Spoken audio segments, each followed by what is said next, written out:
Hey YouTube, this is TCA Gaming, and in this video I'm going to go over a few Yu-Gi-Oh consignments, and then I'm also going to go through a bunch of different variations of the original Topps Charizard.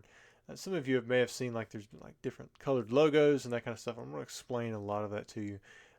So if you don't really have interest in Topps, maybe this video isn't for you because I don't have a whole lot of regular Pokemon. But let's go into some of the consignment stuff. Got some old school Yu-Gi-Oh things, a few things that are a little bit even beyond, kind of what I collected. But I do know a little bit about it. But we have some graded cards. Got another Black Skull Dragon. One of my favorite cards of all time. Got the 9. This one, I really like this artwork with the Blue Eyes White Dragon with the tablet in the background. I like this better than the starter deck Kaiba or the original LOB. And I know a lot of people say that they like the original starter deck Kaiba artwork for the Blue Eyes White Dragon. But actually, I don't really prefer that one. Maybe because when I grew up, when I was playing, that card was just like everywhere, and the LOB one was always tougher to find. There's a Dark Magician, a Harpy's Feather Duster, Harpy's Pet Dragon, another really cool card that it wasn't that great for a deck.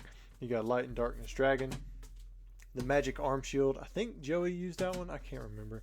Magic Stone Excavation, Neospacian Air Hummingbird, like an ultimate rare, Soul Taker, and then we have Magic Formula. A lot of iconic deck cards there. Maybe not so much from the very beginning. Let's see what else we have here. Ooh, I do have something Pokemon. Here's a first edition base set booster pack. Seal is great on it. I think the weight on it was like 20.87 or so. But like I said, always assume light anytime that you are go to buy a booster pack that's just loose from somebody. I'm going to assume that this thing is light. Duelist pack, Chaz Princeton. Here, let's pull this up just a little bit. I'm not really sure what's in these packs, but this guy had a couple of these. You got the Jaden Yuki, you got the Aster Phoenix. Got a few other things. I think we sold one of these not too long ago, the Duelist pack collection. Here we have another Tactical Evolution booster box. This one's in decent shape. Does have a little bit of shelfware and stuff, but for the most part, these boxes aren't too bad. We got a Flaming Eternity. Now there is one box coming up that's pretty busted, but I'll make sure to show you guys that. A Shadow of Infinity. See, these boxes were past my time, but I think these are like right after the original, or what's considered like the original sets. We got Pharaonic Guardian here, in which this one does have a busted seam along this backside here, and it does have some sun fading that has went on with it. Nice first edition though. I think I always pulled from Pharaonic Guardian.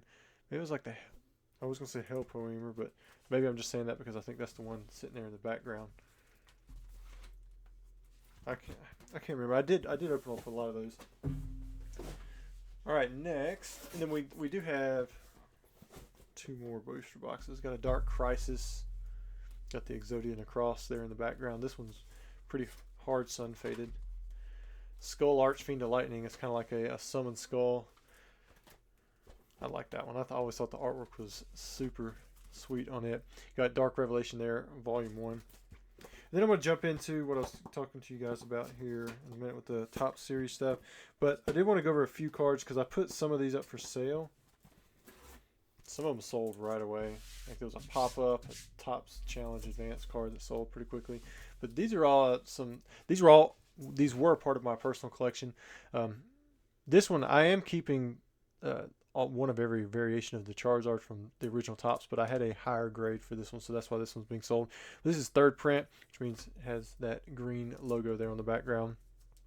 First print silver foil for the E6. I am selling all like the E6 stuff. Here's a perfect clear Charizard. That was pretty cool. That's from Top Series 3, I think. Or no, I think it's Top Series 2.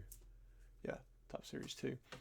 Here we have an Advanced Challenge Charizard. I did sell the PSA 10 version of this already, but here we have a Pristine. Got a Pristine on the die cut. I do not have a PSA 10 of that. Otherwise, I believe I would have sold it, but I did sell the PSA 9. Here we have a pop-up Charizard. I think I sold the pop-up PSA 10 for like $1,500, which I thought was a pretty solid price. I know the guy that was buying it, I'm pretty sure he's just adding it to his personal collection. Here we have a die cut regular Charizard. This is the blue Topps. There is a black version of this as well. There's some more of the E6s. This is all print 1. Then this will be print 2 with the black tops. PSA, as far as I know, still doesn't recognize all the different variations, but CGC does. Now, they will recognize the difference between like rainbow foil and silver foil, but that's pretty much it. I have both Danons here. This is the gold version. This is the silver. I don't know if you can tell too much. There's not a whole lot of light shining on it here, but you can kind of see that it's almost like the rainbow foil or whatever, but it doesn't reflect the same way, so that's why I put gold instead of rainbow in it.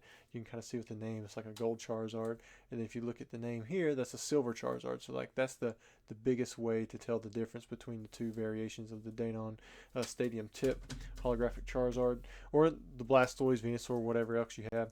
There's a regular PC3, got another pop-up, and then another non-holo advanced Charizard. I remember at the Hartford regional event, I had 2 of the holographic ones. I think I sold one to Zach for like 125 or something like that, which I just sold the holo version to a guy for, I want to say 1,000. So it's did pretty good. You know, everything's kind of went up since then. And then these are going to be my personal collection. I'm going to go through all 20 different variations of this particular Charizard here. If you collected tops, or you even just remember having tops back in the day, you know, this is probably what you remember, these types of cards here. There were cards that you could turn sideways, and you know, you see like little clips from the movie or from episodes, but this is like just the standard cards where it focused on just the Pokemon. Series 1 was 1 through 78, I believe. I think it ended with Rapidash, and it just matched up to their corresponding Pokédex number. With the regular Top Series, there was Top Series 1, 2, and 3.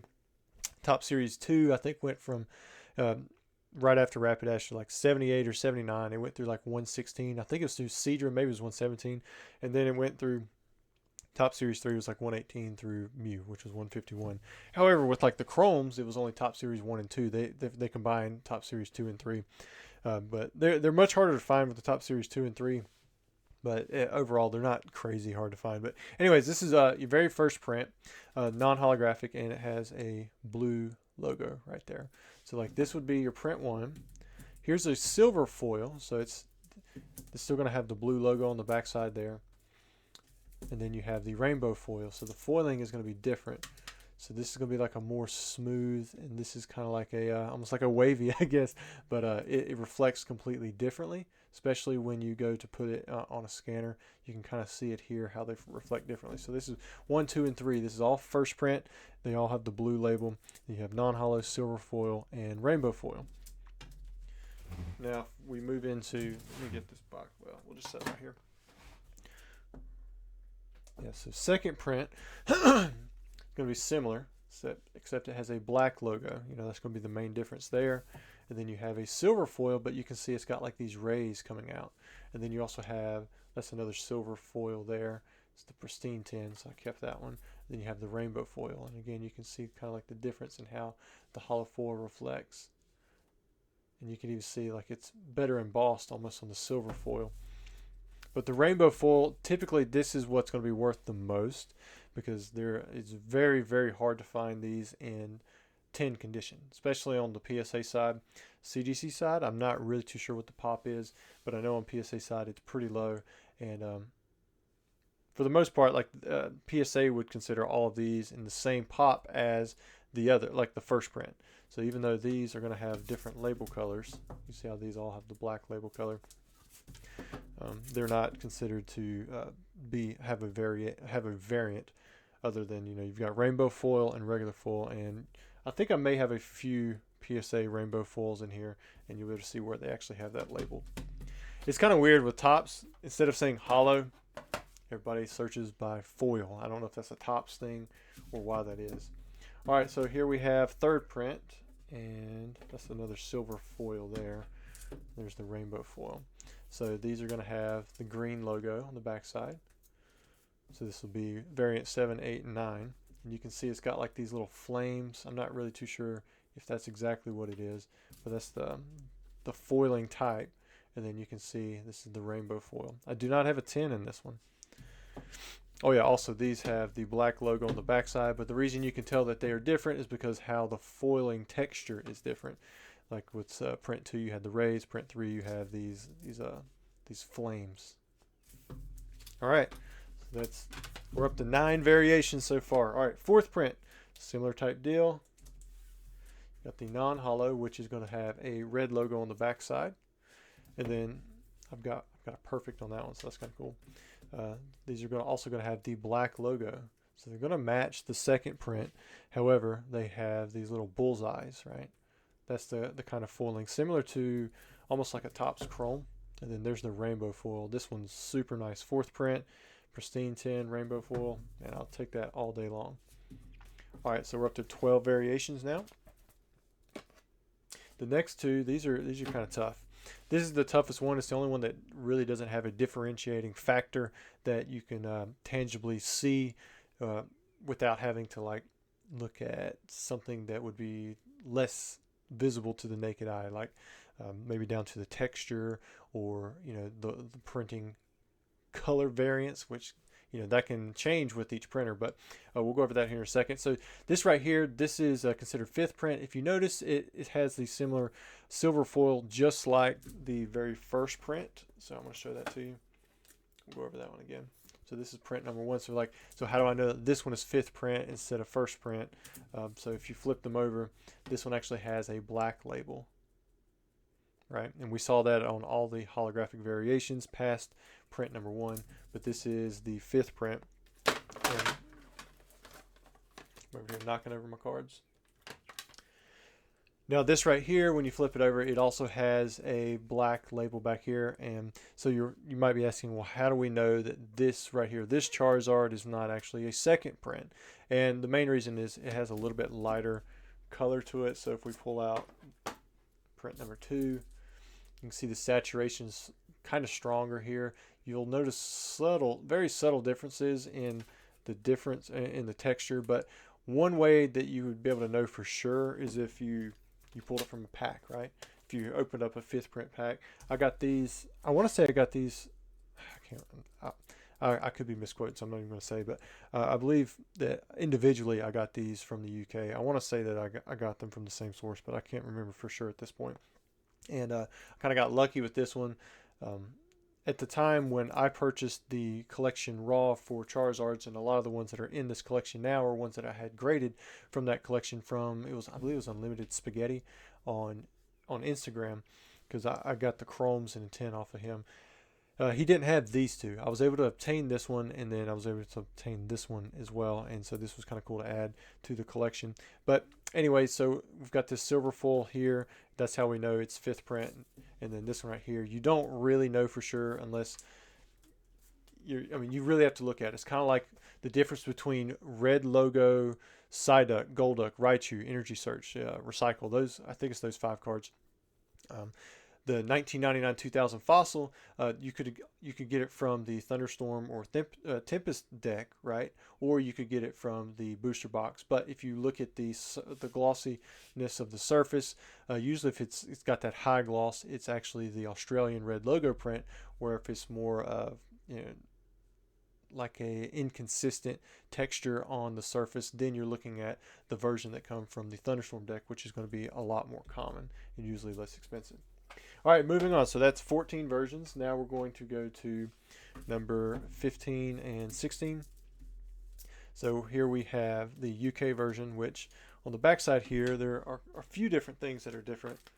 We're going to start with, the obvious, which is the coloring, and then also the international seal. And then there are some other differences, like this isn't as bold. That's black on this side. It's red over here. And I want to say that there's a few other small differences in here, but this one is obviously something different. Like there's no shadow up here on the Pokeball. I can't remember what else there is, but there's a lot of cool things like that. It's like, why did they remove it? Like, why is there no shadow on this one? But there's a shadow on these.